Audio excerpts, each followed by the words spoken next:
Friends, આપણે હમણાં ચર્ચા કરી વન્યજીવોના વિનાશના કારણો, વન્યજીવ સંરક્ષણના ઉપાયો. હવે જોઈએ વન્યજીવ સંરક્ષણ માટેની યોજનાઓ. તમારે આ બધા જ ટોપિક અલગ અલગ યાદ રાખવાના છે. યોજનાઓ અને ઉપાયો આ બંને અલગ અલગ છે. તો વન્યજીવ સંરક્ષણ માટેની યોજનાઓ સરકાર દ્વારા અમલમાં મૂકવામાં આવી. કેટલીક ખાસ યોજનાઓ અમલમાં મુકાઈ અને આ યોજનાનો મુખ્ય હેતુ શું? તો સંકટમાં આવી પડેલી પ્રજાતિઓ અને નજીકના ભવિષ્યમાં લુપ્ત થવાનો ભય હોય તેવી પ્રજાતિઓનું સંરક્ષણ કરવું, અને તેના માટે આ યોજનાઓ શરૂ કરવામાં આવી છે. તો તેના વિશે હવે જોઈએ થોડું. તો પહેલી યોજના છે વાઘ પરિયોજના. તમારે એક્ઝામની અંદર આ આખી યોજનાઓનો પોઈન્ટ એટલે કે આ ક્વેશ્ચન આઈએમપી છે. તો એમાં પહેલી યોજના છે વાઘ પરિયોજના. એક અંદાજ પ્રમાણે લગભગ 20મી સદીની શરૂઆતમાં ભારતની અંદર જંગલોમાં લગભગ 40,000 કરતાં પણ વધુ વાઘ હોવાનો ઉલ્લેખ છે. કેટલા? 40,000 કરતાં પણ વધારે વાઘ ભારતની અંદર હતા. પરંતુ અનિયંત્રિત અને ગેરકાયદેસર થતા શિકાર અને નિર્વનીકરણને કારણે વાઘના અસ્તિત્વ સામે પણ મોટો ખતરો ઊભો થયો. તે સંજોગોમાં 1971માં વાઘ બચાવવાના હેતુથી આ પરિયોજનાની શરૂઆત થઈ. જે પ્રમાણે વાઘના કુદરતી આવાસોને સુરક્ષિત રાખવા માટે અને તેનું પર્યાવરણીય સંતુલન જાળવવા રાષ્ટ્રીય સ્તરેથી શ્રેણીબદ્ધ પગલાં લેવાયા. અને અત્યારે આપણા દેશની અંદર 44 જેટલા ક્ષેત્રો એવા છે કે જ્યાં વાઘને સંરક્ષણ આપવામાં આવે છે. તો આ પોઈન્ટ્સની અંદર તમારે મેઇન યાદ રાખવાનું છે 20મી સદીમાં ભારતમાં કેટલા વાઘ હતા? 40,000 કરતાં પણ વધારે. ક્યારે વાઘ પરિયોજનાની શરૂઆત થઈ? 1971માં. અને કેટલા વિસ્તારોને આરક્ષિત કરવામાં આવ્યા? તો 44 ક્ષેત્રો. હવે આગળ છે, પહેલાં જોઈએ દીપડો. દીપડાને બિલાડી કુળનો જ છે, એટલે કે બિલાડીનું એક પ્રજાતિ. એનો દેખાવ બિલાડી જેવો જોવા મળે છે, પરંતુ મોટી એક બિલાડી કહી શકાય. સિંહ અને વાઘની તુલનામાં નાનું કદ ધરાવે છે. તેની વસ્તી સમગ્ર ભારતમાં જોવા મળે છે. તે સંપૂર્ણ કાળા રંગમાં પણ જોવા મળે છે. ગુજરાતમાંના જંગલોમાં તે મોટી સંખ્યામાં છે. આમ તે અવારનવાર માનવ વસ્તીમાં આવી ચડે છે અને લોકો મોટા ભાગે જાણકારીના અભાવે તેને ચિત્તાના નામે પણ ઓળખે છે. એટલે આપણે તેને ચિત્તો પણ કહીએ. એ જ દીપડો છે. બીજી પરિયોજના છે હાથી પરિયોજના. 1992ની અંદર આ પ્રોજેક્ટની શરૂઆત થઈ. કોને સાચવવા માટે? હાથીને. હાથીની જાળવણી માટે, હાથીના સંરક્ષણ માટે 1972, વાઘના સંરક્ષણ માટે 1971. તેનો મુખ્ય હેતુ હતો કુદરતી અવસ્થામાં હાથીઓને સંરક્ષણ આપવાનું. તેમના કુદરતી નિવાસસ્થાનો, તેમના સ્થળાંતરના માર્ગોનું સંરક્ષણ કરવું. હાલમાં આખા દેશમાં હાથીઓ માટે 26 જેટલા વિસ્તારો સંરક્ષિત કરવામાં આવ્યા છે. આ યોજનાના અમલીકરણ બાદ જંગલોમાં હાથીઓની સંખ્યામાં વધારો થયો છે. આ ઉપરાંત આ યોજના પાલતુ હાથીઓના પાલન માટે પણ કામગીરી કરી રહી છે. આ પોઈન્ટ્સની અંદર મેઇન યાદ રાખવાનું છે, હાથી સંરક્ષણ પ્રોજેક્ટ ક્યારે શરૂ થયો? 1992. અને કેટલા વિસ્તાર સંરક્ષિત થયા? 26. હવે આવ્યો ચિત્તો. જુઓ તમે અહીંયા ચિત્તાનું ડ્રોઈંગ અને દીપડાનું ડ્રોઈંગ. આ દીપડો અને આ ચિત્તો દેખાવે થોડાક સરખા લાગી રહ્યા છે, પરંતુ ચિત્તો ભારતમાંથી સંપૂર્ણપણે નામશેષ થઈ ગયો છે. એટલે કે ભારતની અંદર ચિત્તો જોવા મળતો નથી. પરંતુ ક્યાં જોવા મળે છે? તો કુદરતી આવાસમાં ફક્ત આફ્રિકાના વિસ્તારોમાં જ ચિત્તો જોઈ શકીએ છીએ. આપણે ઝૂમાં જોઈ શકીએ છીએ ભારતની અંદર, પરંતુ કુદરતી રીતે જેમ આપણે ગીરની અંદર સિંહ ફરી રહ્યા છે, વિચરી રહ્યા છે, તેવી રીતે કુદરતી આવાસની અંદર આફ્રિકા ખંડમાં ચિત્તા જોવા મળે છે. ભારતમાં તે બંધન અવસ્થામાં જોવા મળે છે, એટલે કે પ્રાણી સંગ્રહાલયમાં. ત્રીજી પરિયોજના છે ગેંડા પરિયોજના. આ પરિયોજના એક શીંગી ગેંડાના સંરક્ષણ માટે બનાવવામાં આવી છે. ભારતમાં મોટાભાગના ગેંડા ક્યાં જોવા મળે છે? અસમ રાજ્યમાં, અને ત્યાં આગળ તેનું અભયારણ્ય બનેલું છે. આ ઉપરાંત પશ્ચિમ બંગાળના સુંદરવનમાં પણ તેની સંખ્યા જૂજ છે. જૂજ એટલે ઘણા બધા. ભારત રાઇનો વિઝન 2020ની વ્યૂહરચના પ્રમાણે ભારતમાં ગેંડાઓની સંખ્યા 3000 સુધી લઈ જવાનો લક્ષ્યાંક રખાયો છે. એટલે ભારતમાં ગેંડાના સંરક્ષણ માટેનું અભયારણ્ય કયા રાજ્યમાં છે? અસમ. અને ગેંડાઓની સંખ્યામાં વધારો કરવા માટેની કઈ વ્યૂહરચના અમલમાં મુકાઈ છે? તો રાઇનો વિઝન 2020. જો અહીંયા એક શીંગડું ધરાવતો ગેંડો, એક શીંગી ગેંડો, આ ખાસ આપણને આ ગેંડો અસમમાં બ્રહ્મપુત્રા નદીના ક્ષેત્રોમાં, બંગાળમાં સુંદરવનના વિસ્તારોમાં જોવા મળે છે.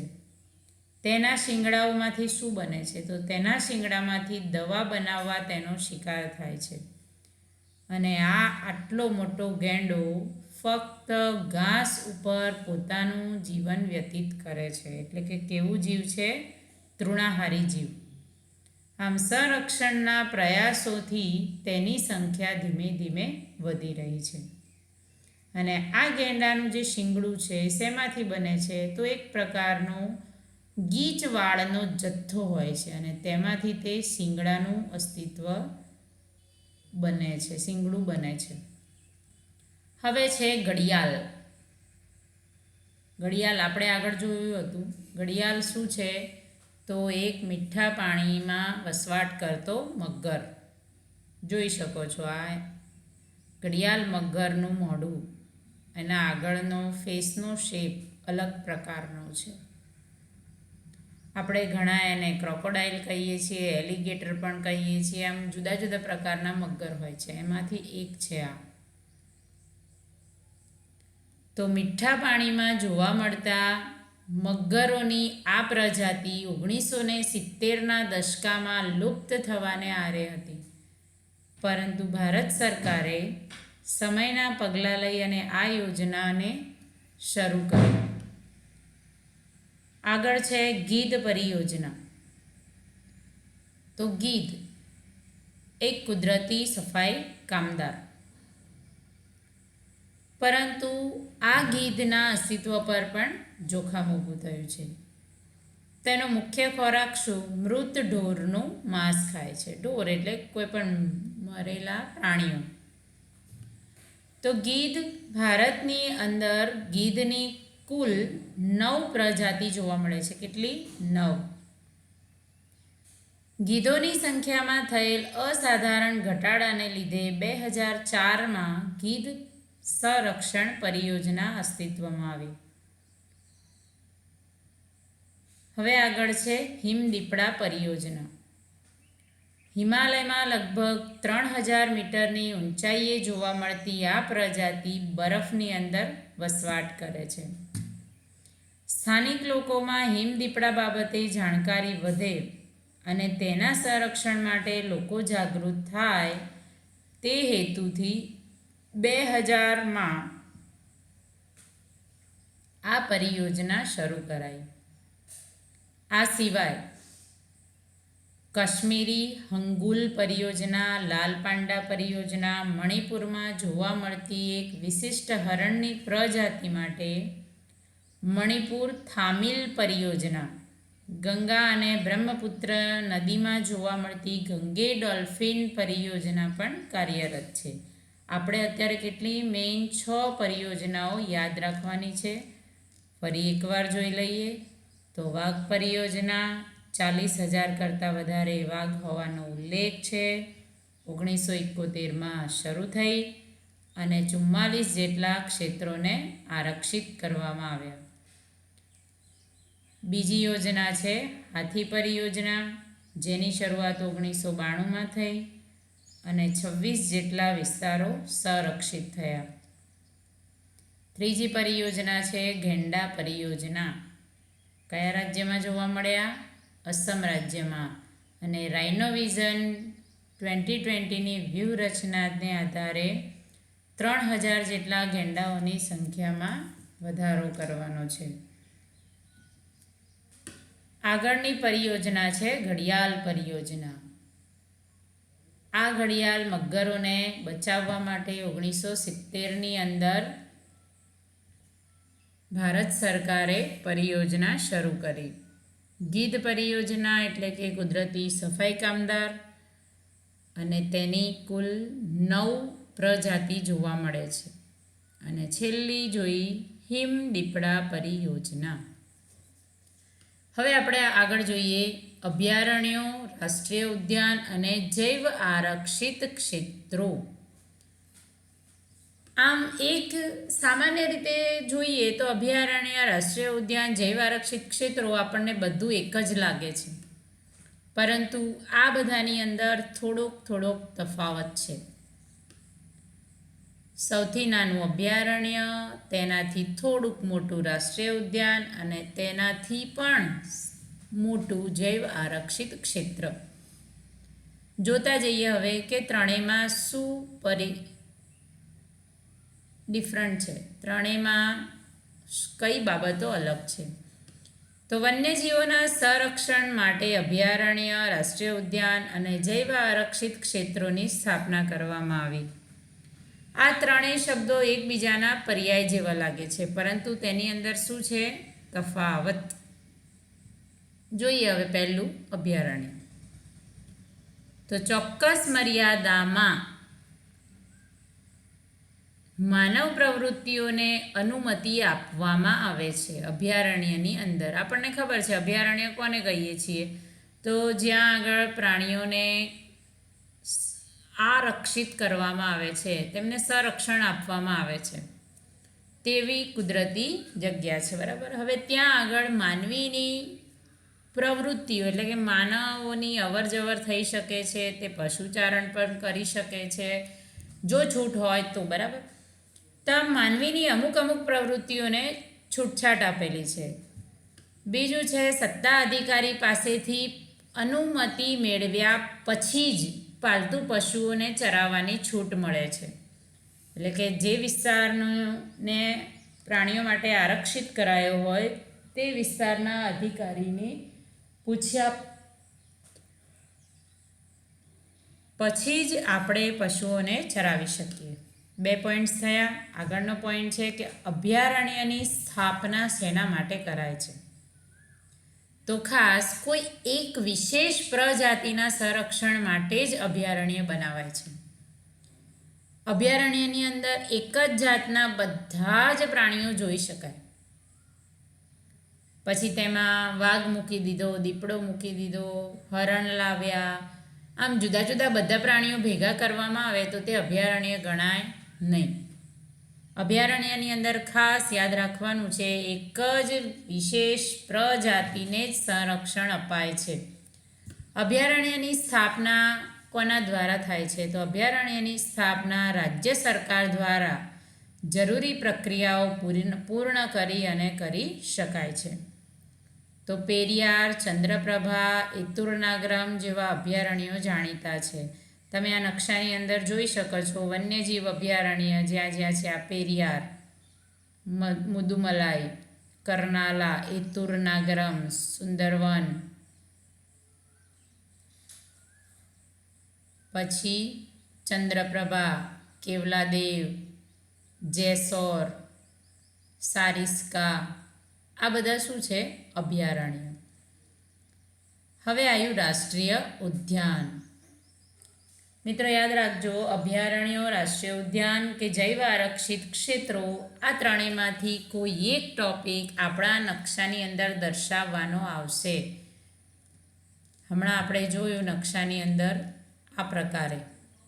એટલે આ નકશો આપણે એક્ઝામ માટે કરવાનો છે. અને આ નકશો લર્ન કરતાં પહેલાં ફરી એકવાર યાદ કરાવી દઉં કે બધા રાજ્યો ભૂલી ગયા હો તો ફરીથી એકવાર રિમાઇન્ડ કરી દેજો. રાષ્ટ્રીય ઉદ્યાન તો અભયારણ્યની તુલનામાં આ એક વધારે સંરક્ષિત ક્ષેત્ર છે. અભયારણ્ય કરતાં એક સ્ટેપ આગળ. તેની અંદર એકથી વધારે પારિસ્થિતિકી તંત્ર સમાવિષ્ટ છે. એક કરતાં વધારે પરિસ્થિતિનો સમાવેશ છે. બરાબર. હવે અહીંયા બીજું શું છે કે પાલતુ પશુઓને ચરાવવા સંપૂર્ણ પ્રતિબંધ છે. અભયારણ્યની જેમ તે કોઈ એક પ્રજાતિ પર ધ્યાન કેન્દ્રિત હોતું નથી. એટલે કે રાષ્ટ્રીય ઉદ્યાનની અંદર કુદરતી વનસ્પતિ વિશિષ્ટ જે વનસ્પતિઓ નષ્ટ થવાની તૈયારીમાં છે, જેની સંખ્યા અતિશય ઘટેલી છે, તેવી કુદરતી વનસ્પતિ અને પ્રાણીઓને પણ સાચવવામાં આવે છે. એટલે એક કરતાં વધુ પરિસ્થિતિનું નિર્માણ થયું.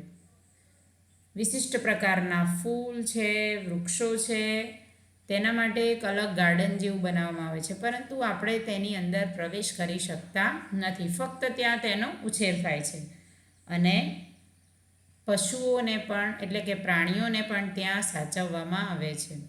આથી એક કરતાં વધુ પરિસ્થિતિને ત્યાં જોવા મળે છે. પરંતુ તેની સ્થાપનામાં રાજ્ય અને કેન્દ્ર આ બંને સરકારો સાથે મળીને કરે છે. એટલે અભયારણ્યની સ્થાપના રાજ્ય સરકાર કરે છે, રાષ્ટ્રીય ઉદ્યાનની સ્થાપના કેન્દ્ર સરકાર અને રાજ્ય સરકાર બંને સાથે મળીને કરે છે. ભારતની અંદર કયા કયા રાષ્ટ્રીય ઉદ્યાન છે? તો આપણે નકશામાં એકવાર જોઈ લઈએ. રાષ્ટ્રીય ઉદ્યાનનો સિમ્બોલ છે ત્રિકોણાકારનો. તો ગિંડી, બાંદીપુર, ગીર, દરિયાઈ રાષ્ટ્રીય ઉદ્યાન જામનગરમાં આવેલો છે તે, વેળાવદર, રણથંભોર, શિવપુરી, કાન્હા. કાન્હા એ વાઘ માટેનો સંરક્ષિત વિસ્તાર છે. સિમ્પલીપાલ, મનાસ, કાઝીરંગા, કોર્બેટ, રાજાજી અને દચીગામ, આ બધા છે રાષ્ટ્રીય ઉદ્યાન. હવે આગળનો અને ખાસ પોઈન્ટ છે જૈવ આરક્ષિત ક્ષેત્ર. તેની રચના આંતરરાષ્ટ્રીય માપદંડ પ્રમાણે કરાય છે. એટલે સૌથી નાનો એકમ હતો જે અભયારણ્ય, તેની સ્થાપના રાજ્ય દ્વારા થતી.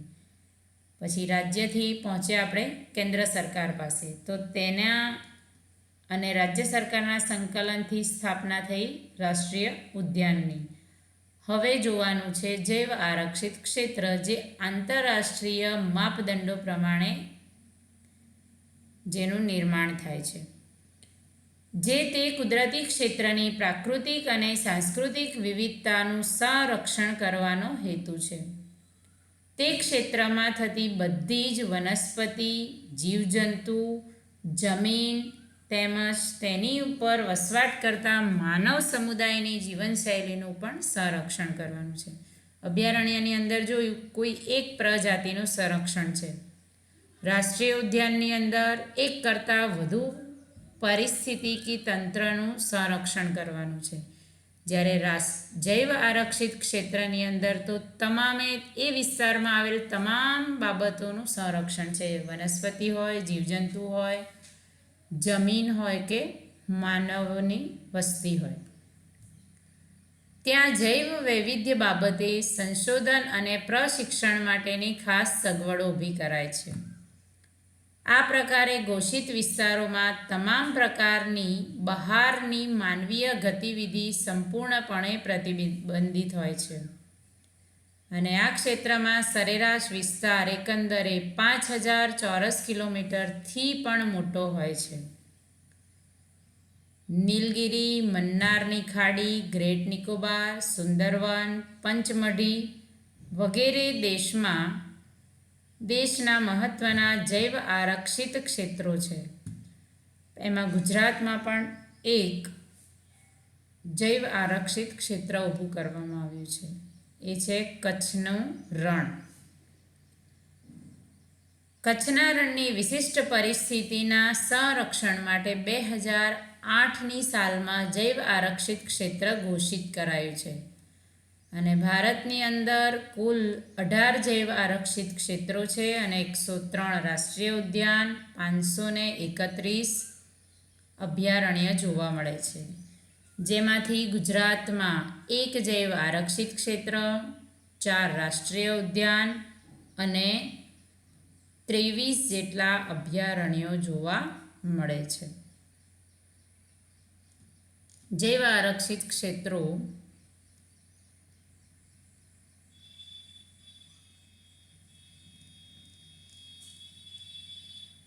ત્યાર પછીનો આગળનો પોઈન્ટ છે આપણો ઉપસંહાર, મતલબ પાઠની અંદર સમાવિષ્ટ બાબતોનું સાર.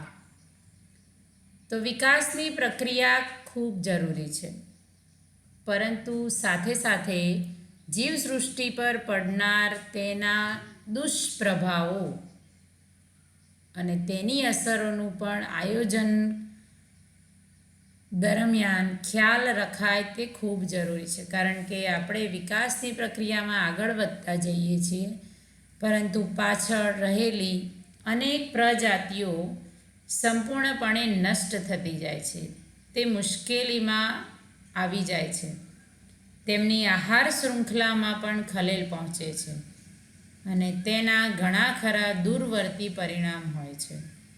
આમ સમગ્ર આહાર શૃંખલામાં દરેક જીવ જંતુની ચોક્કસ ભૂમિકા હોય છે અને આહાર કડી વિશે તમે સાયન્સની અંદર શીખી ગયા છો કે જો આહાર કડીમાંથી કોઈ એક કડી તૂટી જાય તો આખી આહાર કડીમાં વિક્ષેપ ઊભો થઈ જાય છે. આમ આહાર શૃંખલામાંથી એકાદ સજીવ દૂર થતાં લાંબા ગાળે તેના પરિણામોથી નૈસર્ગિક તંત્ર તૂટી પડે છે. આમ મનુષ્ય સુધી આ અસરો ધીમે ધીમે પહોંચે છે, પણ આપણી સુધી આ અસર પહોંચે એ પહેલાં ઘણા જ પ્રાણીઓ અને જીવજંતુએ તેનો ભોગ આપવો પડે છે. આમ પર્યાવરણીય સંકટોનો આપણે સામનો કરી રહ્યા છીએ અને તે દાયકાઓ પૂર્વે સેવેલી બેકાળજીનું પરિણામ છે. પરંતુ ભવિષ્યમાં આપણી આવનારી પેઢીને આ મુશ્કેલી ન ઊભી થાય તે માટે આપણે આયોજનપૂર્વક કાર્ય કરીએ અને પર્યાવરણ સાથેની મિત્રતા વધારવાની અત્યારની ખાસ જરૂરિયાત છે. જોઈએ હેણોત્રો. તો આ પ્રાણી શુષ્ક અને અર્ધશુષ્ક વિસ્તારોમાં વસવાટ કરે છે અને ખારયુક્ત જંગલ, ઘાસભૂમિ, રણપ્રદેશ કે અર્ધ રણપ્રદેશમાં વસવાટ કરે છે. કચ્છના નાના અને મોટા રણમાં તેમજ કચ્છનો બંને વિસ્તાર ઊંચામાં ઊંચા ઘાસ માટે પ્રખ્યાત છે કે જ્યાં ઊંચામાં ઊંચું ઘાસ થાય છે. નારાયણ સરોવર અભયારણ્યમાં તેની વસ્તી છે. શિયાળથી થોડું ઊંચું, ભરાવદાર, ગોળ મોઢું અને ઊંચા કાનથી તેની ઓળખ કરી શકાય છે. નાના કદના પક્ષીઓ અને પ્રાણીઓનો તે શિકાર કરે છે તેના પાદચિહ્નો પરથી તેની ઉપસ્થિતિ જાણી શકાય, મતલબ પગના પંજાના નિશાન પરથી. હવે આવ્યું ડુગાંગ. આ જળચર પ્રાણી છે. ક્યાં જોવા મળે છે? કચ્છના અખાતમાં. આ ક્ષેત્રો ઉપરાંત તેની વસ્તી આફ્રિકાના પૂર્વ કિનારે, દક્ષિણ પૂર્વ એશિયાના સમુદ્ર કિનારે અને ઓસ્ટ્રેલિયાના ઉત્તર કિનારે જોવા મળે છે. તેનો મુખ્ય ખોરાક છે સમુદ્રી ઘાસ અને વનસ્પતિ, એટલે કે તે શાકાહારી છે. પણ ક્વચિત તે જળચરોનો પણ આહાર તરીકે ઉપયોગ કરી લે છે, તો એને કહીશું આપણે મિશ્રાહારી. તેના માંસ અને તેની ચરબીમાંથી તેલ મેળવવા તેનો શિકાર કરવામાં આવે છે. તે એક સમયે ડુગાંગ ગુજરાતમાં, તેમાંય ખાસ કરી સૌરાષ્ટ્રના કિનારે જોવા મળતું હતું, પરંતુ અત્યારે તે આ વિસ્તારોમાં જ્વલ્લે છે, એટલે કે ક્યારેક જ જોવા મળે છે. હવે આપણો લેસનનો એન્ડિંગ પોઈન્ટ આવી ગયો છે, સ્વાધ્યાય. મેં અહીંયા બાજુમાં લખ્યું છે HW અને પ્રશ્નો લખવા. તો તમારે ક્વેશ્ચન નંબર 1 એના 3 ક્વેશ્ચન લખવાના છે, ક્વેશ્ચન 2 એના આ 4 પ્રશ્નોના જવાબ લખવાના છે, અને પછી તમારે એ બધા પ્રશ્નો લખી અને સેન્ડ કરવાના રહેશે. ઓકે. હવે આ લેસન તમે મારી ચલાવ્યા એની સાથે સાથે તૈયાર કરતા રહેજો. મળીએ હવે આગળના ચેપ્ટરમાં.